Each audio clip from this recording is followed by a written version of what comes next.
ஒன்றிய அரசும் எடுக்கட்டும், மாநில அரசும் எடுக்கட்டும் அப்படின்றது விஜய் வைக்கக்கூடிய வாதம். நல்லது தானே. மத்திய அரசு எடுக்க போவதுமே மாநில அரசு மூலமாக தான் இந்த நடைமுறைப்படுத்த போகுது. இங்க இருக்கிற கவர்மெண்ட் ஸ்கூல் டீச்சர் தான் போய் இங்க இருக்கக்கூடிய அரசு ஊழியர்கள், இங்க இருக்கக்கூடிய ஆசிரியர்கள் தான் போய் எடுக்க போறாங்க. இப்போ அவங்களே இன்னொரு தடவை போய் நேற்று நான் வந்து மத்திய அரசுக்காக ஒன்றிய அரசுக்காக வந்தாங்க, இன்னைக்கு வந்து வந்திருக்கேன். மாநில அரசுகள் சென்சஸ் எடுக்கிறதுக்கு அதிகாரம் இல்லை அப்படின்னு சொல்றதையே ஒரு பெரிய எஸ்கேபிசமா பயன்படுத்திக்கிட்டு நீங்க ஒளிஞ்சுக்கிறீங்க. விஜய் இது வரைக்கும் வந்து தேசிய விருது வாங்கியதே கிடையாதுன்னா அவர் தேசிய விருது வாங்கல அப்படின்னு தான் சொல்ல முடியும். இது வந்து நம்ம இங்கே எப்படி எஸ்கேபிசம் அப்படின்னு சொல்ல முடியும்? குறைந்தபட்ச புரிதல் கூட இல்லாமல் ஒரு அறிக்கை. நீங்கள் திமுக தான் எங்களுக்கான அரசியல் எதிரி, பாஜக கொள்கை எதிரிங்கிறீங்க. திமுக விமர்சிங்கள், அது ஆளுங்கட்சி தவறுகள் செய்கிறப்ப விமர்சிக்கிறது வேற.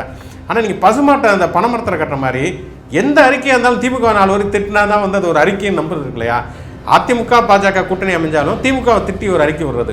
இன்னும் கூட ஒரு விஷயத்தை விஜய் சேர்த்துருக்கலாம். மார்ச் 1 என்பது ஸ்டாலினுடைய பிறந்தநாள், அதுலேருந்து எடுக்கிறாங்கிறப்ப திமுக பாஜக ஒரு கள்ள கூட்டணிங்கிறது உறுதியாகி விட்டது அப்படின்னு ஒரு 2 வரி சேர்த்துருந்தாருன்னா அது இன்னும் ஒரு பர்ஃபெக்டான,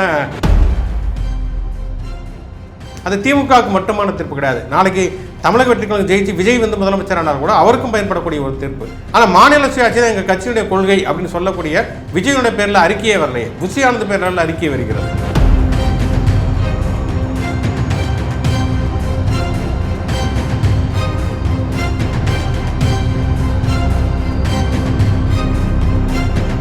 பேரலை நேயர்களுக்கு வணக்கம். இன்றைய நமது நேர்காணலில் பத்திரிகையாளர் திரு சுகுணா திவாகர் அவர்கள் இணைந்திருக்கிறார். சார் வணக்கம். வணக்கம். ஒன்றிய அரசு கொண்டு வந்திருக்கக்கூடிய மக்கள் தொகை கணக்கெடுப்பு எடுக்கலாம் அப்படின்னு ஒரு விஷயத்தை கொண்டு வர்றாங்க. அதன் அடிப்படையில் சாதிவாரி கணக்கெடுப்பும் எடுக்கப்படும் அப்படின்றது தகவலாக வருது. இதனை ஒட்டி பல்வேறு மாநிலங்களிலிருந்து ஆதரவு எதிர்ப்புன்னு கலந்துபட்ட ஒரு விமர்சனங்கள் வந்துக்கிட்டு இருக்கு. தமிழ்நாட்டில் புதிதாக கட்சி ஆரம்பித்திருக்கக்கூடிய நடிகர் விஜய் பாஜக கொண்டு வந்திருக்கக்கூடிய இந்த முடிவை வந்து வரவேற்கிறோம், இது எங்களுடைய பல நாள் கோரிக்கைக்கு கிடைத்திருக்கக்கூடிய வெற்றி, எங்களைப் போலவே பலரும் போராடி வாங்கியிருக்கிறோம், இதன் அடிப்படையில் விகிதாச்சார பிரதிநிதித்துவத்திற்கு எந்தவித இடையூறும் இல்லாமல் இந்த மக்கள் தொகை கணக்கெடுப்பும் சாதி வாரியான கணக்கெடுப்பும் உடனடியாக நல்ல முறையில் அக்யூரேட்டாக எடுக்கப்படணும் அப்படின்னு ஒரு கோரிக்கை வைக்கிறார். அதற்கு நீங்கள் போட்டிருந்த எதிர்வினை அப்படிங்கிறது வந்து ரொம்ப டீட்டெயிலாக இருந்தது. ஒவ்வொரு பாயிண்ட்டையும் நோட் பண்ணி இதெல்லாம் அபத்தமாக இருக்குன்னு குறிப்பிட்டிருந்தீங்க. அந்த அறிக்கை முழுவதுமாக பார்க்கும்போது 2 விதமாக அந்த கணக்கெடுப்பு எடுக்கணும் அப்படின்னு சொல்கிறாரு. ஒன்றிய அரசும் எடுக்கட்டும், மாநில அரசும் எடுக்கட்டும் அப்படின்றது விஜய் வைக்கக்கூடிய வாதம். நல்லது தானே, ஒரு விஷயத்துக்கு 2 தரப்பு எடுத்தால் நல்லது தானே அப்படின்னு விஜயுடைய ஆதரவாளர்களும் சொல்கிறாங்க. எப்படி புரிஞ்சுக்கிறது? இல்லை, இது அடிப்படையில் அவங்களுக்கு என்ன, சாதிவாரி கணக்கெடுப்புனா என்ன, இடஒதுக்கீடு வந்து எப்படி கொடுக்கப்படுகிறது, விகிதாச்சார பிரதிநிதித்துவம், கொள்கை தலைவர் பெரியார் பேசிய விகிதாச்சார பிரதிநிதித்துவம் அப்படிங்கிற கருத்தாக்கம், கான்செப்ட் என்ன அப்படிங்கிற பெரிய புரிதல் அவங்களுக்கு இல்லை அப்படிங்கிறத அந்த அறிக்கையிலையும் தெரிகிறது. அதற்கு பிறகு அவர்களிடமிருந்து வரக்கூடிய மறுமொழிகளையும் பார்த்தோம்னாலும், நான் அதுக்கப்புறம் எழுதுனதுக்கு பிறகு நிறைய அந்த தாவேக்காவுடைய நண்பர்கள் சில பேர் மறுமொழியை போட்டிருக்கிறாங்க. அதை பார்க்குறப்போ அவங்களுக்கு அந்த அடிப்படையான விஷயங்கள் தெரியவில்லை அப்படிங்கிறது நமக்கு தெரிகிறது. எந்த புள்ளியில் அதிகமாக முரண்படுறீங்க? இல்லை, அதுதான் முதல்ல நீங்கள் சொல்கிறது வந்து சாதி இடஒதுக்கீடு. இப்போ முதல்ல விகிதாச்சார பிரதிநிதித்துவம்னு எடுத்துக்கோங்க. விகிதாச்சார பிரதிநிதித்துவம் பெரியார் முன்வைத்த விகிதாச்சார பிரதிநிதித்துவம் என்னென்னா, இந்தியாவில் இருக்கக்கூடிய அல்லது தமிழ்நாட்டில் இருக்கக்கூடிய எல்லா சாதிகளுக்கும் அந்தந்த மக்கள் தொகைக்கு ஏற்ப இடஒதுக்கீடு வழங்குவது, பிரதிநிதித்துவம் வழங்குவது அப்படிங்கிறது. பார்ப்பனர்கள்னால் பார்ப்பனர்கள் 3% இருக்கிறனால 3% அவர்களுக்கான கல்வியில் வேலைவாய்ப்பில் அவர்களுக்கான இடத்தை அளிப்பது. அதே மாதிரி ஒவ்வொரு சாதியும், இப்போ வன்னியர், தேவர், ஆதி திராவிடர், அருந்ததியர் எல்லாருக்கும் வந்து அவர்களுடைய மக்கள் தொகைக்கு ஏற்ப அவர்களுக்கான பிரதிநிதித்துவத்தை அளிப்பது அப்படிங்கிறது பெரியார் முன்வைத்தது ஒரு ஐடியலான ஒரு கான்செப்ட். அது சாத்தியமா? அது வந்து சாத்தியம். ஆனால் என்னென்னா, இப்போ இருக்கக்கூடிய நடைமுறை அரசியலமைப்பு சட்டத்தைப்படி இது சாத்தியம் கிடையாது. ஏன்னா நீங்கள் அரசியலமைப்பு சட்டம் உருவாக்கப்பட்ட பொழுது என்னென்னா வந்து பிற்படுத்தப்பட்டிருக்கான இடஒதுக்கீடு அப்படிங்கிறது கிடையாது. அப்போ வந்து பட்டியலினம் மற்றும் பழங்குடிகளுக்கான இடஒதுக்கீடு அப்படிங்கிறது உறுதிப்படுத்தப்பட்டது. அதற்கு முன்னால் வந்து அங்கங்கே இருக்கக்கூடிய மாநிலங்களில் கொடுக்கப்பட்ட இடஒதுக்கீடு கூட கேள்விக்குள்ளாக்கப்பட்டது. குறிப்பாக சென்னை மாகாணத்தில் வந்து நமக்கு தெரியும், சென்னை மாகாணத்தில் நீதி கட்சி ஆட்சி காலகட்டத்தில் இருந்தே வந்து இடஒதுக்கீடுங்கிறது பார்ப்பனர்கள், அப்புறமேல் பிற்படுத்தப்பட்டவர்கள், இஸ்லாமியர்கள் எல்லாருக்குமே கொடுக்கப்பட்டிருந்தது. அப்படி இருக்கக்கூடிய சூழலில் தான் அந்த அரசியலமைப்பு சட்டத்தில் வந்து ஆர்டிகிள் 15 நமக்கு தெரியும். ஆர்டிகிள் 15 இந்தியில் வந்த படத்தினுடைய ரீமேக்காக நெஞ்சுக்கிளி வந்தது. அதில் அந்த ஆர்டிகிள் 15 வந்து என்ன, சாதி, மதம், பாலினம் ஆகியவற்றால் பாகுபாடு காட்டக்கூடாது அப்படிங்கிறது தான் அதனுடைய அந்த ஆர்டிகிள் 15. ஆனால் அதையே வந்து காரணமாக காட்டி சாதி, மதம், இதெல்லாம் பாலினம் இதெல்லாம் வச்சு பாகுபாடு காட்டக்கூடாது, ஆனால் இவங்க பிற்படுத்தப்பட்டவங்க இடஒதுக்கீடு கொடுக்குறாங்கிற ஒரு வழக்கு வந்து தொடுக்கப்படுகிறது அன்றைக்கி இருக்கக்கூடிய சென்னை மாகாண உயர்நீதிமன்ற வழக்கில் அதான் புகழ்பெற்ற செண்பகம் துரைராஜன் வழக்கு அப்படிங்கிற ஒரு வழக்கு. அது வாதாடினவரே வந்து அரசியல் சட்ட நிர்ணய சபையிலிருந்து அல்லாடி கிருஷ்ணசாமி ஐயங்கார். அப்போ அன்றைக்கி சென்னை மாகாண உயர்நீதிமன்றம் தான் வந்து செல்லாது, பிற்படுத்தப்பட்ட இடஒதுக்கீடு செல்லாது, அரசியலமைப்பு சட்டப்படி பட்டியலினத்தவருக்கும் பழங்குடிகளுக்கு தான் செல்லுங்கிறப்ப தான் கேஸ் போட்டவரே பொய்யா போட்டார். ஆமாம் கூட அதில் ஆமாம், அவருக்கு வந்து ஆக்சுவலாக வந்து மருத்துவ படிப்பில் சேர்வதற்கான வயதே கிடையாது, அப்ளிகேஷனே அவர் போடலை அப்படியே பார்த்தாலும். ஆமாம், ஆனால் அவர் பேரில் கேஸை மட்டும் போட்டு தீர்ப்பு வாங்கி கொடுக்கணும்னு போராட்டம். அப்போ தான் மிகப்பெரிய போராட்டம் வந்து பெரியார் தலைமையில் திராவிடர் கழகம், அண்ணா தலைமையில் திமுக போராட்டம் நடத்துகிற பிறகு தான் 1951 முதல் அரசியல் சட்ட திருத்தம் வந்து மேற்கொள்ளப்பட்டு அப்போ வந்து என்னன்னா இடஒதுக்கீட்டை அந்தந்த மாநிலங்கள் தீர்மானித்துக் கொள்ளலாம். அப்படிங்கிறப்ப என்னன்னா வந்து ஆக்சுவலாக இப்போ நம்ம எஸ்சி எஸ்டி நம்ம சொல்கிறோம் இல்லையா, ஷெட்யூல்டு கேஸ்ட் அப்படின்னு சொல்கிறோம் இல்லையா, ஆக்சுவலாக என்னன்னா எல்லாருமே பின்தங்கியவர்களுக்கான இடஒதுக்கீடு, கல்வி ரீதியாகவும் சமூக ரீதியாகவும் பின்தங்கியவர்களுக்கான ஒரு இடஒதுக்கீடு. இவங்க வந்து ஓபிசி, அதர் பேக்வர்டு கிளாஸ், அது எஸ்சி எஸ்டியுமே பிற்படுத்தப்பட்டவர்கள் தான், பின்தங்கியவர்கள் தான். இவங்க வந்து அதுக்கப்புறம் சேர்த்தனால இதர் பிற்படுத்தப்பட்ட வகுப்பினர் அப்படிங்கிற கேட்டகரியை வந்து உருவாக்குகிறார்கள். அப்போ வந்து என்ன விவாதம் வருதுன்னா, பொருளாதார அடிப்படையில் அந்த இடஒதுக்கீடு கொடுக்கலாமேங்கிறப்ப அம்பேத்கரும் சரி நேருவும் சரி அதை மறுக்கிறார்கள். பொருளாதார அளவுகள் என்பது மாறிக்கொண்டே இருப்பது, கல்வி ரீதியாகவும் சமூக ரீதியாகவும் பின்தங்கியவர்களுக்கான இடஒதுக்கீடு அப்படிங்கிறது தான் அடிப்படையான ஒரு விஷயம். இப்போ என்னன்னா வந்து இப்போ பெரியார் கேட்ட சொன்ன வகுப்பு வாரி பிரதிநிதித்துவம், விகிதாச்சார பிரதிநிதித்துவம் அல்லது தாவேக்காவுடைய விஜயனுடைய அறிக்கையில் சொல்லக்கூடிய அந்த விகிதாச்சார பிரதிநிதித்துவம் என்பது 100% இடஒதுக்கீடு. இந்த 100% இடஒதுக்கீட்டில் எல்லா சாதிகளும் அவர்களுடைய மக்கள் தொகைக்கு ஏற்ப அவங்க வந்து இந்த அளவுக்கு வந்து எந்த அளவுக்கு பின்தங்கி இருக்காலும் அந்தந்த மக்கள் தொகைக்கு ஏற்ப அவர்களுக்கான இடஒதுக்கீடு வழங்குவது. ஆனால் இங்கே என்னன்னா வந்து 100% இடஒதுக்கீடுங்கிறது அரசியலமைப்பு சட்டப்படி சாத்தியமே கிடையாது.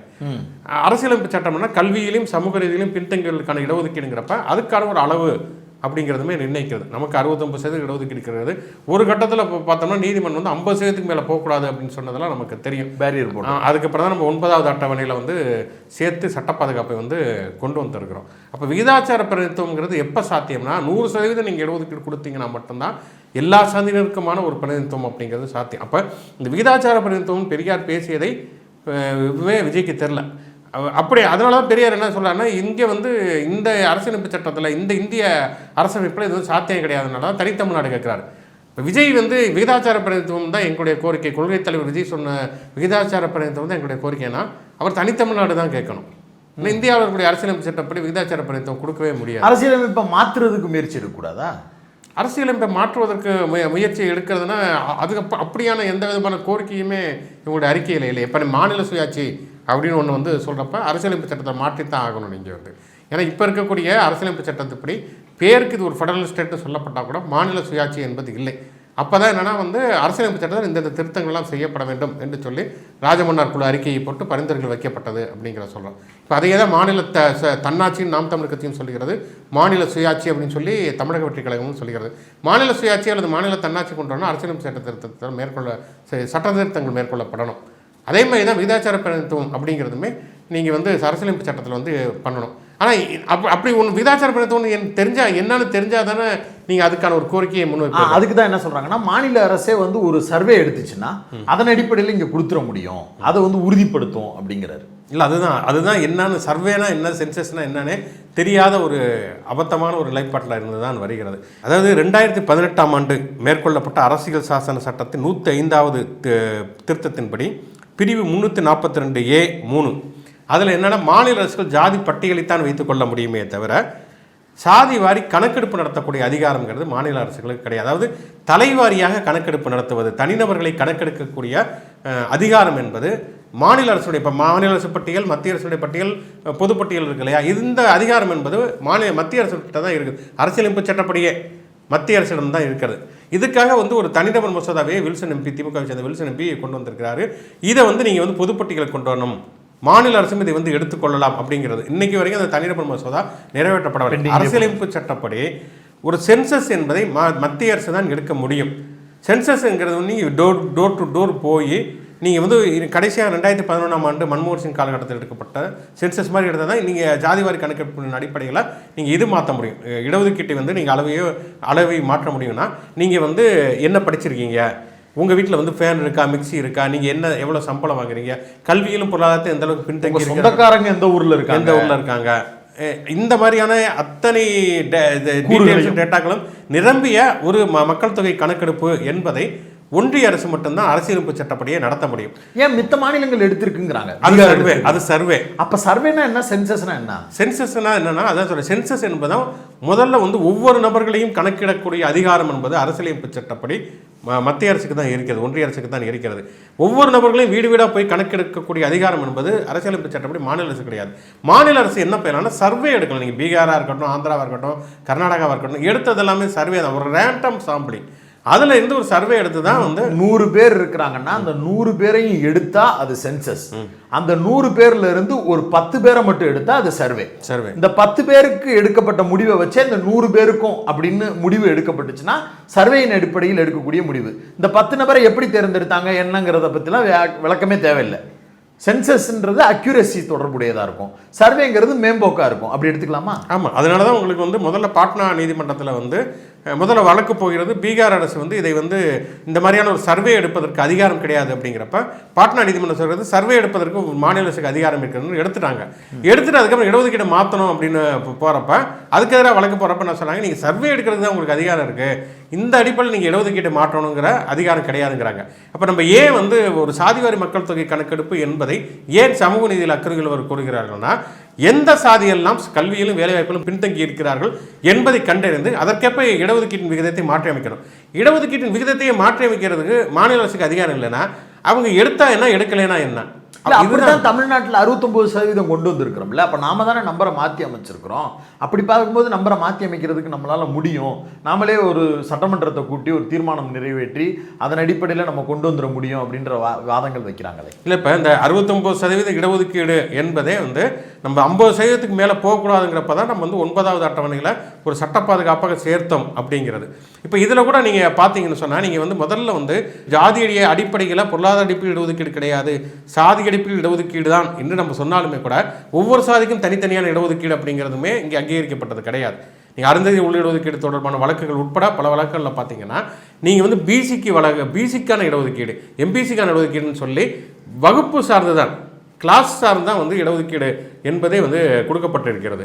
உள்ளிடஒதுக்கீடு இருக்குல்ல, உள்ளிடஒதுக்கீடுங்கிறது வந்து அதற்கான தரவுகளை எடுத்து வச்சுட்டு நீங்கள் கொடுக்கணும். இப்போ எஸ்சிஎஸ்டியை பொறுத்த வரைக்கும் நீங்கள் வந்து இதுதான் இப்போ தமிழக வெற்றி கழகத்தை சேர்ந்த சில பேர் என்ன போட்டிருக்காங்கன்னா, மாநில அரசு வந்து இந்த மாதிரியான சர்வே எடுத்ததுன்னா எஸ்சிஎஸ்டிக்கெல்லாம் வந்து இன்னுமே சிறப்பான இடஒதுக்கீடு கொடுக்க முடியும்.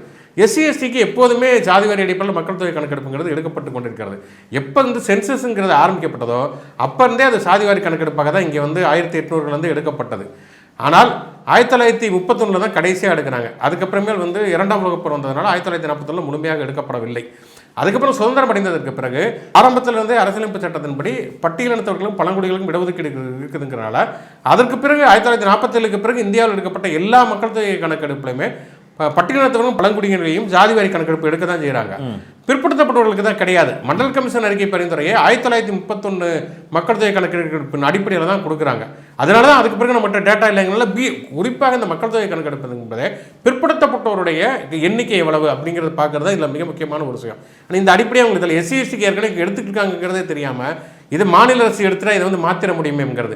இன்னொன்று என்ன சொல்கிறாங்கன்னா வந்து மத்திய அரசு அது ஒன்று தனியாக எடுத்துக்கட்டும், விஜயோட அறிக்கையில் இருக்குது, மாநில அரசு ஒன்று தனியாக எடுத்துக்கட்டும் அப்படிங்கிறாங்க. இன்னொருத்தர் என்ன சொல்கிறாருன்னா வந்து மத்திய அரசு எடுத்தது ஒருவேளை தப்பாக பொய்யா போயிடுச்சுன்னா நம்ம வந்து கிராஸ் செக் பண்ணோம்னா மாநில அரசு எடுத்தானே. அதுக்கு இவங்க என்ன நினைக்கிறாங்கன்னா மத்திய அரசு ஊழியர்கள்லாம் வச்சு ஒரு சர்வே எடுப்பாங்க, மாநில அரசு ஊழியர்கள் வச்சு ஒரு சர்வே எடுப்பாங்கன்னு கிடையாது. மத்திய அரசு எடுக்க போவதுமே மாநில அரசு மூலமாக தான் இந்த நடைமுறைப்படுத்த போகுது. இங்க இருக்கிற கவர்மெண்ட் இங்க இருக்கக்கூடிய அரசு ஊழியர்கள், இங்க இருக்கக்கூடிய ஆசிரியர்கள் தான் போய் எடுக்க போறாங்க. இப்போ அவங்களே இன்னொரு தடவை போய் நேற்று நான் வந்து மத்திய அரசுக்காக ஒன்றிய அரசுக்காக வந்தாங்க, இன்னைக்கு வந்து அது சென்சஸுங்க, இன்னைக்கு வந்து மாநில அரசுக்காக வராங்க, இந்த சர்வே இங்கே இருந்தாங்க அப்படின்னு சொல்லிட்டுலாம் எடுக்க முடியாது. இந்த வந்து நிர்வாக ரீதியிலான நடைமுறையே தெரியாமல் இப்போ என்னன்னா ஒன்றிய அரசு வந்து முதல்ல சாதிவாரி மக்கள் தொகை கணக்கெடுப்பு எடுக்க தயாராக இல்லை அப்படிங்கிறப்ப மாநில அரசுகள் எடுக்கணுங்கிற கோரிக்கைகள் வந்தது. அதுதான் கர்நாடகா எடுத்தாங்க, ஆந்திராவில் எடுத்தாங்க, பீகாரில் எடுத்தாங்க, எல்லாவற்றிலுமே எடுத்தார்கள். தமிழ்நாட்டிலுமே அன்புமணி ராமதாசர் வந்து பல பேருமே கேட்டுக்கொண்டு இருந்தார்கள். இப்போ என்னன்னா வந்து அதில் வந்து என்னன்னா நீங்கள் சர்வே எடுத்துக்கலாமே தவிர அதை வச்சு இடஒதுக்கீடு மாற்ற முடியாதுங்கிறப்ப தான் அதை வந்து நம்ம எடுக்கிறதோட ஒன்றிய அரசு தான் எடுக்கணும், அதுதான் உண்மையிலேயே வந்து வலியுறுத்துவதற்கு நோக்கம் அப்படின்னு சொல்லிட்டு சொல்லப்பட்டது. இன்னொரு அந்த அறிக்கையில் என்ன குறிப்பிடுறாருன்னா அனைத்து வகுப்பினருக்கும் இடஒதுக்கீடு மற்றும் உள்ளிட ஒதுக்கீடு முறையாக கிடைக்கப்பெறும் வகையில் இந்த சர்வே நடத்தப்பட வேண்டும், இந்த சென்சஸ் நடத்தப்பட வேண்டும் அப்படின்னு கோரிக்கை வைக்கிறாரு. அது வேல்யூவான பாயிண்டா இல்லையா? இல்லை, அதை நீங்கள் இப்போ சர்வே ஒன்று எடுக்கிறீங்க, சர்வேயோட ஒரு டேட்டா கிடைச்சதுக்கு பிறகு இந்தந்த சாதியினரெல்லாம் கல்வியிலும் வேலைவாய்ப்பிலும் பின்தங்கி இருக்கிறார்கள் அப்படிங்கிறப்ப அதற்கேற்ப நீங்கள் இடஒதுக்கீட்டை மாற்றி அமைக்கணும்னு சொல்லலாம். சர்வேவே எடுக்கிறப்ப நீங்கள் இடஒதுக்கீட்டுக்கு ஏற்ற மாதிரி நீங்கள் எப்படி சர்வே எடுக்க முடியும்? எழுதின ஆன்சருக்கு தான் மார்க் போட முடியும். ஆமாம், மார்க்குக்கு ஆன்சர். ஆமாம், அதுதான். அது வந்து தெரியாமல் அதை வந்து போட்டிருக்காரு. அதே மாதிரி என்னன்னா, சில மாநிலங்கள் வந்து மறுபடியும் வந்து சர்வே எடுக்க போகிறார்கள், அவங்க வந்து புதிய தரவுகளை கண்டறிய போகிறார்கள் அப்படிங்கிற மாதிரி ஒன்று இருக்கு. அது என்னன்னா, கர்நாடகாவில் ஏற்கனவே சர்வே எடுத்திருக்காங்க. எடுத்தோடனே வந்து அங்கே இருக்கக்கூடிய லிங்காயத்துகள் எங்களுடைய எண்ணிக்கையை நீங்கள் குறைத்து காட்டிவிட்டார்கள், இதில் குறைபாடு இருக்குது அப்படின்னு சொல்லி அவங்க பிரச்சனை எழுப்புறார்கள். அதனால அவங்க எடுத்ததும் சர்வே தான். அவங்க எடுத்ததும் சர்வே தான். சர்வேல வந்து லிங்காயத் சமூக மக்கள் தங்களுடைய ரெப்ரசன்டேஷன் குறைவா இருக்குன்றாங்க. குறைவா இருக்கு, எங்களுடைய எண்ணிக்கை குறைவா நீங்க காட்டிட்டீங்க அப்படிங்கிற, அதனால தான் மறுபடியும் எடுக்கிறாங்க. ஆனால் இதுவே தெரியாமல் அது ஏதோ பெரிய சீர்திருத்த நடவடிக்கை மாதிரி அங்கே ஒரு பிரச்சனை வந்திருக்கனால அதை சரி செய்யறதுக்காக அது மறுபடியும் எடுக்கிறாங்க. இப்படி எல்லா சாதியும் சொல்ல திருப்பி நீங்கள் சர்வே எடுத்துக்கிட்டே இருந்தீங்கன்னா எப்போ அந்த சர்வே முடிப்பீங்க? இந்த மாநில அரசுகள் சென்சஸ் எடுக்கிறதுக்கு அதிகாரம் இல்லை அப்படின்னு சொல்றதையே ஒரு பெரிய எஸ்கேபிசமாக பயன்படுத்திக்கிட்டு நீங்கள் ஒளிஞ்சுக்கிறீங்க அப்படின்னு மாநில அரசை நோக்கி அவர் ஒரு கேள்வி கேட்குறாரு. அது எப்படி புரிஞ்சுக்க? இல்லை, அது யதார்த்தமாக தானே. மாநில அரசுக்கு சென்சஸ் எடுக்கக்கூடிய அதிகாரம் இல்லைன்னா சென்சஸ் எடுக்கக்கூடிய அதிகாரம் இல்லை அப்படின்னு சொல்ல முடியும். விஜய் இது வரைக்கும் வந்து தேசிய விருது வாங்கியதே கிடையாதுன்னா அவர் தேசிய விருது வாங்கலை அப்படின்னு தான் சொல்ல முடியும். இது வந்து நம்ம இங்கே எப்படி எஸ்கேபிசம் அப்படின்னு சொல்ல முடியும்? இல்லை, அதுக்காக மெனக்கடணும்ல. இப்போ அந்த உரிமை எனக்கு வேணும் அப்படின்ற ஒரு மெனக்கடல் இருக்கு. அதுதான் தனிநபர் மசோதா வந்து வில்சன் எம்பி நாடாளுமன்றத்தில் கொண்டு வந்திருக்காருல்ல. நீங்கள் இது வரைக்கும் என்ன மெனக்கிட்டு இருக்கீங்க? நீங்கள் இப்போ இடஒதுக்கீட்டு வரலாறே தெரியல உங்களுக்கு. விகிதாச்சார பிரதிநிதித்துவம்னா என்னன்னு தெரியல, இடஒதுக்கீடுனா என்னன்னு தெரியல. இந்தியாவிலே அதிகமான இடஒதுக்கீடுங்கிறது 69% இடஒதுக்கீடுங்கிறது தமிழ்நாட்டில் தான் நடைமுறைப்படுத்தப்பட்டிருக்கிறது. எம்ஜிஆர் காலகட்டத்தில் வந்து வருமான உச்சவரம்பு கொண்டு வரப்பட்டது. அதற்கு எதிராக மிகப்பெரிய போராட்டத்தை திராவிடர் கழகம் திமுக நடத்தியது. அதுக்கப்புறம் நடந்த தேர்தலில் வந்து அவர் தோல்வி அடைந்ததற்கு பிறகு அதை மாற்றினார். இடஒதுக்கீட்டுடைய அளவையுமே அவர் அதிகரித்தார் அப்படிங்கிறத பார்க்குறோம். இழந்த டேமேஜை சரி கட்ட முயற்சி பண்ணார். அதுக்கப்புறம் கலைஞருடைய காலகட்டத்தில் தான் இந்த 69% இடஒதுக்கீடுங்கிறது நடைமுறைப்படுத்தப்பட்டது. பிற்படுத்தப்பட்டோர்களே மிக பிற்படுத்தப்பட்ட ஜெயலலிதாவுக்குன்னு சொல்லுவாங்க. இல்லை, கலைஞருடைய காலகட்டத்தில், ஜெயலலிதா காலகட்டத்தில் இதுதான் தெரியாமல் சொல்றதுங்கிறது. 69% இடஒதுக்கீட்டுக்கு ஆபத்து வந்தப்போ அவர் வந்து 9வது அட்டவணையில் சேர்த்து சட்ட பாதுகாப்பு ஏற்படுத்தினார். 69% இடஒதுக்கீடு என்பது கலைஞருடைய காலகட்டத்தில் தான் அது வந்து நிர்ணயிக்கப்பட்டது. பிற்படுத்தப்பட்டோரில் மிக பிற்படுத்தப்பட்டோர் அப்படிங்கிற ஒரு பிரிவை அவர் உருவாக்கி அதில் வந்து பிற்படுத்தப்பட்டோரையும் பின்தங்கிய சாதியினரெல்லாம் அவர் சேர்க்கிறார் அப்படிங்கிறத நம்ம பார்க்குறோம். அதே மாதிரி தான் பார்த்தோம்னா அருந்ததிகளுக்கான இடஒதுக்கீடாக இருக்கட்டும், உள்ள இடஒதுக்கீடாக இருக்கட்டும், இஸ்லாமியர்களுக்கான உள்ள இடஒதுக்கீடாக இருக்கட்டும், இதெல்லாம் வந்து கலைஞர் கொண்டு வந்தார். கிறிஸ்தவர்களுக்கும் கொடுத்தாரு, அவங்க வேணான்னு திருப்பி கொடுத்தாரு. ஆமாம். இப்போ இதெல்லாம் நடந்துட்டு இருக்கப்போ விஜய் என்ன செய்து கொண்டிருந்தார் அப்படின்னு யாருக்குமே தெரியும். அவர் திரைப்படங்களில் வந்து பிஸியாக நடிச்சிட்டு இருந்தார். சரி, ஓகே, அது அவருடைய தொழில் அது. ஆனால் என்னென்னா, இந்த வரலாறே தெரியாமல் யார் எந்த சர்வே எடுப்பதற்கான அதிகாரம் யார்கிட்ட இருக்கிறது, சென்சஸ் எடுப்பதற்கான அதிகாரம் யாரிடம் இருக்கிறது, இதில் என்ன பிரச்சனை இருக்கிறதுங்கிறது தெரியாமல் ஒரு குறைந்தபட்ச புரிதல் கூட இல்லாமல் ஒரு அறிக்கை. இந்த அறிக்கையில் என்னென்னா வந்து தமிழக வெற்றி கழகத்தினுடைய கொள்கை பிரகடனத்துடைய முதல் பொதுக்குழு அப்போ நாங்கள் தீர்மானம் போட்டோம், அதற்கு பிறகு ஒன்றிய அரசு இதை கொண்டு வந்திருக்குன்னு சொல்லியிருக்காங்க. அது கிளைம் பண்ணுறது கூட ஓகே, ஒரு கட்சி அப்படி தான் கிளைம் பண்ணிக்க. இது கிட்டத்தட்ட ஒரு 100 ஆண்டு கால போராட்டம், சாதிவாரி கணக்கெடுப்பு எடுக்கணும்னு சொல்லி பலருமே இப்படியான கோரிக்கைகளை ஆணைமுத்துவனா இதுக்காக மிகப்பெரிய அளவில் குரல் கொடுத்துருக்கிறார். வி.டி. ராஜசேகரர் தலித் வயசு இதழை நடத்தி கொண்டிருந்தவர்னு ஒரு மிகப்பெரிய நீண்ட பட்டியலை நாம் இந்தியாவுக்கே போட முடியும். இப்போ அது வந்து ஒன்றிய அரசு நடத்துவது அப்படிங்கிற முடிவெடுத்துட்டாங்க. ஏன் தயங்கினாங்க? ஏன் நடக்கிறதுக்கு போகுது இல்லை, ஏன் தயங்கினாங்க அப்படின்னா வந்து காங்கிரஸ் கட்சி காலமாக இருக்கட்டும் அல்லது இதாக இருக்கட்டும், வந்து நீங்கள் வந்து இங்கே இருக்கக்கூடிய ஒரு சமூக நீதி சிந்தனைங்கிறது இந்தியாவுடைய மற்ற மாநிலங்கள்லாம் பெரும்பாலும் இல்லை. குறிப்பாக சொல்லப்போனால் வட மாநிலங்களில் இல்லை அப்படிங்கிறது தான் யதார்த்தமான ஒரு விஷயம். அங்கே சமூக நீதி சிந்தனைனா எப்படி இல்லை, நீங்கள் வந்து இங்கே வந்து பார்ப்பனர் எதிர்ப்பு, பார்ப்பனர் ஆதிக்க எதிர்ப்பு, பிற்படுத்தப்பட்டோருக்கும் பட்டியலினத்தவருக்கும் பழங்குடியினருக்கும் கல்வியிலும் வேலைவாய்ப்பிலும் ஒரு உரிய இடஒதுக்கீடுங்கிறது வழங்கப்பட வேண்டும் அப்படிங்கிற ஒரு முதல் குரலுங்கிறது இங்கேருந்து தானே வருகிறது. அப்படி இருக்கக்கூடிய ஒரு சூழலில் இன்னமும் நீங்கள் வந்து ஒன்றிய அரசில் வந்து பிற்படுத்தப்பட்டவருக்கான இடஒதுக்கீடு அப்படிங்கிறது வெறும் 27% தான். நீங்கள் யோசிச்சு பார்த்தா இந்திய அளவில் வந்து பிற்படுத்தப்பட்டவருங்கிறவங்க 50% 60%க்கு மேலே தான் இருப்பாங்க. ஆனாலும் வந்து இன்னும் பாதி அளவு கூட அவங்களுக்கு இடஒதுக்கீடுங்கிறது வழங்கப்பட்டவரே 27னா அப்போ SC STலாம் எங்கே இருப்பாங்க? ஆமாம், இப்போ 27% தான் இடஒதுக்கீடு அப்படிங்கிறப்ப ஆக்சுவலாக வந்து இதை மாற்றுவதற்கு ஒன்றிய இப்போ எடுக்கக்கூடிய சாதிவாரி கணக்கெடுப்பு என்பது மாநில அரசுடைய இடஒதுக்கீட்டை மட்டுமல்ல ஒன்றிய அரசுடைய இடஒதுக்கீட்டினுடைய அளவை மாற்றி அமைக்க வேண்டும் என்பதான் மிக மிக மாற்றி அமைக்கிறதுனா எப்படின்னா ரிவர்ஸில் இருக்குது. அங்கே வந்து FC தான் அதிகமாக இருக்கிறாங்க. 27 BCயில் இருக்காங்கன்னா கிட்டத்தட்ட 50-60 கிட்ட வந்து முழுக்க முழுக்க எஃப்சி அனுபவிச்சுக்கிட்டு இருக்கிறாங்க. ஓகே, அப்போ வந்து இதையெல்லாம் மாற்றி அமைக்க வேண்டும் என்பதற்காக தான் நம்ம வந்து சாதிவாரி கணக்கெடுப்பு அப்படிங்கிற நடைமுறைப்படுத்தணும் அப்படிங்கிற ஒரு கோரிக்கையை தொடர்ச்சியாக முன்வைக்கிறார்கள்.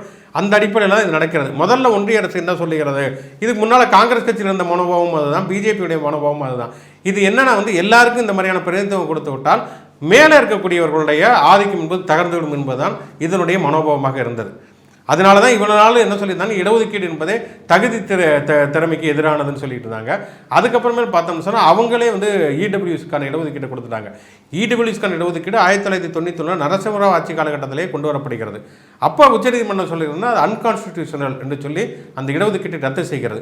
ஆனால் இப்போ வந்து உச்சநீதிமன்றம் அதை வந்து ஏற்றுக்கொள்கிறது. ஏற்றுக்கொள்வது மட்டும் இல்லை, அந்த வழக்கு நிலுவையில் இருக்கிறப்ப அதை நடைமுறைப்படுத்துவதற்கு எந்த தடையுமே விதிக்கல. அது ஒரு பக்கம் நடந்துக்கிட்டே இருக்குது, இது ஒரு பக்கம் வழக்கு நடந்துக்கிட்டே இருக்குது. கடைசியில் பார்த்தோம்னா வந்து அந்த 10% இடபிள்யூஎஸ் அப்படிங்கிறத அங்கீகரிச்சுக்கிட்டாங்க. அதுக்கு தரவுகள்லாம் பெருசாக கேட்கல. மற்ற நீங்கள் வன்னியர் இடஒதுக்கீடு மற்ற இடஒதுக்கீடுக்கு போனீங்கன்னா தரவுகளை கேட்கக்கூடிய நீதிமன்றம் 10% இடபிள்யூஎஸுக்கும் கேட்கல. இந்த 50% ஸ்லாப்பை பற்றியும் கவலைப்படல. 50% மேலே இந்த 10% இடபிள்யூஎஸ் வச்சுக்கிறத பற்றி எந்த கவலையுமே இல்லை அப்படின்னு சொல்லி தமிழ்நாட்டில் மட்டும்தான் ஈவன் அதிமுக ஆட்சி காலகட்டத்திற்கிறத அந்த 10% இடபிள்யூஎஸ் நம்ம வந்து நிறைவேற்ற மாட்டோம் அப்படிங்கிறது நம்ம உறுதியாக இருந்தோம். இப்போ இந்த இப்படிப்பட்ட ஒரு வரலாறு தமிழ்நாட்டிற்கென்று ஒரு சமூக நீதி வரலாறு இருக்கிறது. இவன் அதிமுகவும் சேர்த்தே சொல்கிறேன். ஆனால் இந்த வரலாறு எதையுமே தெரியாமல் இந்த விகிதாச்சார பிரதிநிதித்துவம் பெரியார் எதுக்காக சொன்னார், இங்கே என்ன நடந்திருக்கிறது, ஒன்றிய அரசனுடைய இடஒதுக்கீட்டில் என்னென்ன மாதிரியான இது விடுபடல்கள் இருக்கிறது, போதாமைகள் இருக்கிறது, அதை நிரப்புவதற்கு என்ன மாதிரியான அழுத்தங்களை கொடுக்க வேண்டுங்கிற எதையுமே தெரியாமல் ஒரு வெற்று அறிக்கையை விடுவது இருக்கு இல்லையா. அதுக்கப்புறம் என்னென்னா வந்து நீங்கள் திமுக தான் எங்களுக்கான அரசியல் எதிரி, பாஜக கொள்கை எதிரிங்கிறீங்க. திமுக விமர்சிங்கள், அது ஆளுங்கட்சி தவறுகள் செய்கிறப்ப விமர்சிக்கிறது வேற. ஆனால் நீங்கள் பசுமாட்டை அந்த பணமரத்தில் கட்டுற மாதிரி எந்த அறிக்கையாக இருந்தாலும் திமுக 4 வரை திட்டினா தான் வந்து அது ஒரு அறிக்கையை நம்புறது இருக்கு இல்லையா. அதிமுக பாஜக கூட்டணி அமைஞ்சாலும் திமுகவை திட்டி ஒரு அறிக்கை வருது. நீங்கள் பொள்ளாச்சி பாலியல் வழக்கு தொடர்பாக தீர்ப்பு வருகிறது. அந்த பொள்ளாச்சி பாலியல் வழக்கு தீர்ப்பு வரப்போ பாலியல் குற்றவாளிகள் தண்டிக்கப்பட்டு விட்டார்கள் அப்படின்னு விஜய் வந்து அறிக்கை விடுகிறார். அதே இது வந்து அண்ணா பல்கலைக்கழகம் ஞானசேகரன் வரப்ப திமுக நிர்வாகி ஞானசேகரன் தண்டிக்கப்பட்டு விட்டார் அப்படின்னு அறிக்கை விடுகிறார். முதல்ல நிர்வாகினா யார் அப்படிங்கிறதே ஒரு கட்சியுடைய தலைவருக்கு தெரியலைங்கிறது ரொம்ப பரிதாபமான ஒரு விஷயம். நீங்கள் வந்து ஒரு நிர்வாகிங்கிறவர் யார், ஒரு ஒன்றிய செயலாளர், கிளை செயலாளர், வட்ட செயலாளர், பேரூராட்சி செயலாளர், நகர செயலாளர், அல்லது ஏதாவது ஒரு சார்பணியில் ஏதாவது ஒரு பொறுப்பில் அவர் இருக்கணும். நீங்கள் வெறுமனே உறுப்பினராக இருந்தால் கூட நீங்கள் நிர்வாகின்னு சொல்ல முடியாது. ஒரு பொறுப்பு இருந்தால் தான் நிர்வாகி. ஞானசேகரன் உறுப்பினர் கூட கிடையாதுங்கிறாங்க. அவரை திமுக நிர்வாகின்னு அடையாளப்படுத்துகிறார். ஆனால் பொள்ளாச்சி வழக்கில் வந்து அதிமுகவுடைய பொள்ளாச்சியுடைய மாணவனுடைய அமைப்பாளராக இருந்த அருளானந்தன் 2021 வரைக்கும் அவர் வந்து அந்த மாணவனுடைய அமைப்பாளராக இருக்கிறார். 2019 அவர் மீது புகார் வந்து விட்டது. அவரை எடப்பாடி பழனிசாமி நீக்கவில்லை. 2021 சிபிஐக்கு போன பிறகு தான் அவர் மீது குற்றப்பத்திரிகை தாக்கல் செய்யப்பட்ட பிறகு தான் அவர் நீக்கப்படுகிறார். ஆனால் அது தொடர்பான அறிக்கையில் அதிமுக நிர்வாகிங்கிற வார்த்தையே இல்லை. ஆனால் ஞானசேகரன் திமுக உறுப்பினர் கூட கிடையாது, நீங்கள் திமுக நிர்வாகி அப்படின்னு வரீங்கன்னா இது ரொம்ப பாரபட்சம் ரொம்ப வெளிப்படையாக தெரிகிறது. நீங்கள் அரசினுடைய தவறுகளை விமர்சிப்பது என்பது வேற, எல்லாவற்றுக்கும் இப்படி நீங்கள் கொண்டு போய் விமர்சிப்பது இருக்கு இல்லையா. அதே மாதிரி இந்த அறிக்கையுமே நீங்கள் சாதிவாரி கணக்கெடுப்பை ஒன்றிய அரசு அறிவித்திருக்கிறது. இன்னும் சொல்ல போனால் காங்கிரஸ் கட்சி சரியாக விமர்சிச்சிருக்குது. சாதிவாரி கணக்கெடுப்பு முதல்ல சொல்லிட்டீங்க, ஆனால் இப்போ ஒரு ஜீவோ போட்டிருக்காங்களே அரசியலில் வெளியிட்டிருக்கக்கூடிய இந்த மக்கள் தொகை கணக்கெடுப்பில் எப்போ ஆரம்பிக்கிறாங்கன்னு தான் சொல்லியிருக்காங்களே தவிர அது சாதிவாரி கணக்கெடுப்புங்கிற டேட்டா அந்த தகவலே அதில் இல்லை. அதை காங்கிரஸ் கட்சி விமர்சித்திருக்கிறது. இன்னொன்று, இப்போ எம்பி சீட்டு பிரதிநிதித்துவத்தில் சிக்கல் இருக்குமா இருக்காதாங்கிறதையும் டிக்ளேர் பண்ணவே இல்லைங்கிற விமர்சனமும் இருக்கு. அதை இவருடைய அறிக்கையில் குறிப்பிட்டிருக்காரு. அது சரியாக தான் குறிப்பிட்டிருக்காரு விஜய். ஆனால் என்னன்னா நீங்கள் அதை பற்றி பேசுகிறப்ப சம்பந்தமே இல்லாமல் நீங்கள் ஒன்றிய அரசு ஜாதி வரி கணக்கெடுப்பை மாநில அரசுகள் எடுக்க தேவையில்லைன்னு சொல்லிச்சு. அப்படி சொல்லவே கிடையாது. அவங்க என்ன, நீ எடுக்காமல் போ, நாங்கள் எடுக்க மாட்டோம் அப்படின்னு தான் சொன்னார்கள். ஏன்னா அப்படி எடுப்பது என்பது இந்தியர்களை பிளவுபடுத்தி விடும்னு சொன்னால் தொடர்ச்சியாக மோடி சொன்னார். இப்போ இவ்வளோ அழுத்தம் இருக்கிறது. பீகாரில் நிதிஷ்குமார் அவங்க கூட்டணியில் இருக்கார், சந்திரபாபு நாயுடு இருக்கார். இவங்க கொடுக்கக்கூடிய ஒரு அழுத்தத்தின் காரணமாக வேறு வழியே இல்லாமல் இப்படி அவர்கள் எடுக்கணும்னு சொல்கிறாங்க. அப்படி இருக்கிறப்ப நீங்கள் எனக்கு தெரிஞ்சு இதில் இந்த அறிக்கையில் இன்னும் கூட ஒரு விஷயத்தை விஜய் சேர்த்துருக்கலாம். மார்ச் 1ஆம் தேதியிலேருந்து தான் இப்போ லடாக்கில் செப்டம்பரில் எடுக்கிறாங்க. ஏன்னா பனிப்பொழிவு பிரதேசங்களால் மார்ச் 1லேருந்து தமிழ்நாடு உட்பட மற்ற பகுதிகள் 2027 மார்ச் 1 என்பது ஸ்டாலினுடைய பிறந்தநாள். அதுலேருந்து எடுக்கிறாங்கிறப்ப திமுக பாஜக ஒரு கள்ள கூட்டணிங்கிறது உறுதியாகி விட்டது அப்படின்னு ஒரு 2 வரையும் சேர்த்துருந்தாருன்னா அது இன்னும் ஒரு பெர்ஃபெக்டான ஒரு பக்காவான அறிக்கையாக இருந்திருக்க முடியும். இப்படி தான் அவருடைய அறிக்கைகள் எல்லாமே இருக்கிறது. அவர் கட்சிக்கு தொடர்ச்சியாக பியூரோக்ராட்ஸில் இருக்கக்கூடிய ஆட்கள் சேர்றாங்க, வெவ்வேறு இடங்களில் இருக்கக்கூடிய நபர்கள்லாம் அடுத்தடுத்த கட்டத்தில் சேர்றாங்க அப்படின்லாம் பிம்பப்படுத்துகிறாங்க. ஆனால் நீங்கள் அறிக்கையே வந்து வெத்து வேட்டா இருக்கு அப்படின்னு விமர்சிக்கிறீங்க. இவ்வளவு நபர்கள் இன்டலெக்சுவல்ஸா இருக்கிறவங்கலாம் உள்ள வந்து சேர்றாங்கன்னு சொல்றதெல்லாம் அப்போ பொய்யா இருக்கா? எப்படி புரிஞ்சுக்கிறது? இல்லை நீங்கள் அதில் இப்போ சேர்றது சரி. ஆனால் என்னன்னா நீங்கள் இந்த கொள்கை தலைவர் அம்பேத்கர் பெரியான்னு சொன்னீங்க இல்லையா, அப்படி ரெப்ரசன்ட் பண்ணவங்க யார் அங்கே இருக்காங்க அப்படிங்கிறத நீங்கள் பாருங்கள். நீங்கள் கருப்பு சட்டை போட்டுட்டு அருண்ராஜ் பேட்டி கொடுக்குறாருல்ல, அது பத்தாதா? அவரு இல்லை, அவர் வந்து இப்போ நீங்கள் ஒரு மாநில அரசுடைய உரிமை, மாநில சுயாட்சி இதெல்லாம் வந்து வலியுறுத்தி கொண்டிருந்த பெரியார் வந்து சுயநிர்ணய உரிமை அப்படிங்கிற ஒரு விஷயத்தையெல்லாம் பேசுகிறார். ஆனால் நீங்கள் அதற்கு மாறாக ஒரு மாநில அரசில் வந்து ஒரு அதிபராட்சி முறையை கொண்டு வர வேண்டும் என்று தான் அருண்ராஜ் சொல்கிறார். இந்த பக்கம் ஆதவ அர்ஜுனாவை பார்த்தீங்கன்னா அவர் வந்து காஞ்சி பெரியவர் ரொம்ப நல்லவர் அப்படிங்கிறார். அதாவது போலி சாமியார்கள் மத்தியில் காஞ்சி பெரியவர் மாதிரியான ஒரு நல்ல மகான் இருக்காங்கிறாரு. அவர் தெய்வத்தின் குரல் 2ஆம் பாகத்தில் பார்த்தீங்கன்னா குழந்தை திருமணங்கிறது சரிதான், சின்ன வயசுலேயே கல்யாணம் பண்ணி வச்சாதான் கணவனை பரமேஸ்வரனை போல வந்து அவர் வந்து பாலிப்பால் அப்படின்னு சொல்கிறாரு. அதே மாதிரி பார்த்தோம்னா வந்து பெண்கள் வேலைக்கு போக தப்புங்கிறாரு. வேலைக்கு போகிற பெண்களை வந்து ஆபாச வார்த்தையில் எழுதி திட்டிருக்காரு. அப்படிப்பட்டவரை வந்து பண்ணுறீங்க. சிடி நிர்மல்குமார் அவருக்கும் கொள்கை தலைவர் பெரியாருக்கு அம்பேத்கருக்கு என்ன விதமான வதந்திக்கும் சிடி குமார் சம்பந்தம் இருக்குதுன்னு தெரியல. அப்படி இருக்கக்கூடிய சூழலில் நீங்கள் சுற்றி வச்சிருக்கிற ஆட்கள் வந்து பெரும்பாலும் வந்து அந்த கொள்கைக்கும் இவங்க பேசுவதற்கும் இடையில எந்த விதமான சம்மந்தமும் இல்லை. இது என்ன ஒரு வழக்கமான ஒரு அரசியல் கட்சி, அந்த கட்சியில் வந்து வந்தாங்கன்னா சேர்த்துக்குவோம், இந்த கட்சியில் வந்தால் சேர்த்துக்குவோம், இல்லை இந்த ஒரு சில ஐஏஎஸ் ஆஃபீஸர்களை சேர்த்துக்கொள்வது அப்படிங்கிறத தாண்டி இது ஒரு ஆல்டர்னேட்டிவ் அப்படின்னு சொல்லப்படுவதற்கான எந்த விதமான அறிகுறியுமே அதில் இல்லை. காட்டமான அறிக்கைகள் இருக்கு. இப்போ ஒன்றிய அரசை எதிர்த்து கேள்வி கேட்கறதுக்கும் வந்துடுது. கொள்கை தலைவர்களுடைய பிறந்த நாள், மித்தபடி முற்போக்கான நபர்களுடைய விவகாரங்கள் எது வந்தாலும் அவங்கள தன்னோட ஓன் பண்ணிக்கிறது அப்படிங்கிற பல விஷயங்கள்ல அவர் வந்து சாலிடாரிட்டியை காட்டுறாருல்ல, அதுவே போதும் அப்படிங்கிறது அவங்க சொல்கிற வாதமா இல்லையா? இப்போ நேற்று என்ன நடந்தது, கீழடி அகழாய்வு அறிக்கை வந்து திருப்பி அனுப்பப்பட்டது. அமர்நாத் ராமகிருஷ்ணன் வந்து இதற்கு எதிராக தொடர்ச்சியாக குரல் கொடுத்திருந்தார். இப்போ அமர்நாத் ராமகிருஷ்ணனையே வந்து உத்தரப்பிரதேச உள்ள நொய்டாவுக்கு மாற்றி விட்டார்கள். டிரான்ஸ்ஃபர் அறிக்கை இல்லை, அந்த நேரத்தில் தான் இந்த அறிக்கை வருகிறது. அப்போ நீங்கள் ஒன்றிய அரசு என்ன கேள்வி எழுப்புகிறீர்கள் அப்படிங்கிற கேள்விகள் தொடர்ச்சியாக கீழடி அகழாய்வோட அறிக்கைங்கிற பிரச்சனைங்கிறது கிட்டத்தட்ட ஒரு மாத காலமாக பற்றி எறியக்கூடிய பிரச்சனையாக இருக்கிறது. அதை பற்றி என்ன விதமான கருத்து இது வரைக்கும் வந்திருக்கிறது? நீங்கள் வந்து இப்போ திமுகவே வழங்கப்பட்டாலுமே கூட அந்த ஆளுநருக்கு எதிராக வழங்கப்படக்கூடிய அந்த உச்சநீதிமன்ற தீர்ப்புங்கிறது அது திமுகவுக்கு மட்டுமான தீர்ப்பு கிடையாது. நாளைக்கு தமிழக வெற்றிகளும் ஜெயிச்சு விஜய் வந்து முதலமைச்சரானாலும் கூட அவருக்கும் பயன்படக்கூடிய ஒரு தீர்ப்பு, இந்தியாவில் கூட எல்லா மாநிலங்களுக்கும் பயன்படக்கூடிய தீர்ப்பு. ஆனால் மாநில சுயாட்சி தான் எங்கள் கட்சியுடைய கொள்கை அப்படின்னு சொல்லக்கூடிய விஜயனுடைய பேரில் அறிக்கையே வரலையே, புஷி ஆனந்த் பேரில் அறிக்கை வருகிறது. அப்போ நீங்கள் வந்து ஒன்றிய அரசனுடைய இந்த மாதிரியான விஷயங்கள் குறித்து என்ன விதமான எதிர்ப்புகள், நீ ஒன்றிய அரசை எதிர்த்து ஏதாவது நீங்கள் அறிக்கை விட்டுருந்தீங்கன்னா கூட அதில் 4 வரி போகிறப்ப ஸ்ரீராம ஜெயம் எழுதுகிற மாதிரி வந்து பிள்ளையார் சொல்லி போகிற மாதிரி திமுக 4 வாரத்தை திட்டிக்கிங்க அப்படிங்கிறப்ப வந்து அது ரொம்ப நெருடலாகவும் செயற்கையாகவும் தெரிகிறது. அது ஒரு தெளிவு தன்மையோடு இருந்தாவது பரவாயில்ல, ஆரோக்கியமான கேள்வி. ஆமாம், இந்த அறிக்கையெல்லாம் வந்து எந்த விதமான புரிதலன்மையும் இல்லாமல் சென்சஸ்னா என்ன, சர்வேனா என்ன, ஏன் கர்நாடகா வந்து திருப்பி ஒரு சர்வேவை எடுக்கக்கூடிய அவசியம் என்ன இங்கே இருக்கிறது? இன்னொன்று வந்து நீங்கள் சென்சஸ் எடுக்கிறப்ப இடஒதுக்கீட்டுக்கு ஏற்ற மாதிரியான ஒரு சென்சஸ் எடுங்க அப்படின்னு சொல்கிறது, இது விகிதாச்சார பிரதித்துவம்னா என்ன, பெரியார் எந்த காரணத்துக்காக சொன்னார் அப்படிங்கிற எந்த புரிதலுமே இல்லாமல் ஒரு அரைகுறையாகவே இந்த அறிக்கை எழுதப்பட்டிருக்கிறது அப்படிங்கிறத தெளிவாகிறது. ஒரு நீண்ட உரையாடல். தாவேகா வெளியிட்டிருக்கக்கூடிய இந்த அறிக்கை, அதில் இருக்கக்கூடிய பிழைகள், இது எல்லாத்தையும் தெளிவாக சுட்டி காட்டியிருக்கிறீங்க. பேரலை நேயர்களோடு உங்களுடைய கருத்துக்களை பகிர்ந்து கொண்டதற்கு மிக்க நன்றி சார். நன்றி.